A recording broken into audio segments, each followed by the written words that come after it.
సర్వేపల్లి నియోజకవర్గ పరిధిలోని తోటపల్లి గూడూరు మండలం కోడూరు గ్రామంలో ఉన్నటువంటి వెలంగని మాతా చర్చ్ నందు క్రిస్మస్ పండుగ సందర్భంగా ఏర్పాటు చేసిన వేడుకలలో రాష్ట్ర వ్యవసాయ శాఖ మంత్రి కాకాని గోవర్ధన్ రెడ్డి పాల్గొని ప్రత్యేక ప్రార్థనలు నిర్వహించి క్రిస్మస్ కేక్ కట్ చేసి క్రిస్మస్ శుభాకాంక్షలు తెలిపారు. ఈ సందర్భంగా మంత్రి కాకాని మీడియాతో మాట్లాడుతూ యేసుక్రీస్తు జన్మదినం సందర్భంగా అనేక మంది ఆనందోత్సవాల మధ్య క్రిస్మస్ పండుగ జరుపుకోవటం సంతోషంగా ఉంది అని అన్నారు.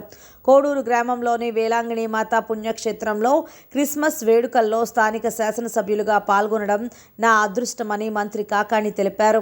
ప్రజలందరికీ క్రిస్మస్ శుభాకాంక్షలు తెలియజేస్తూ మానవాళికి యేసుక్రీస్తు సందేశం అనేది ఎప్పటికీ ప్రతి ఒక్కరికి చిరకాలం చిరస్థాయిగా గుర్తుంచుకోవాల్సిన అంశమన్న మంత్రి కాకాని అనేక రకాలైనటువంటి మతాలు వర్గాలు అనేక రకాలైనటువంటి పూజలు ప్రార్థనలు పురస్కారాలు భారతదేశానికి మాత్రమే సొంతమని మంత్రి కాకాని అన్నారు.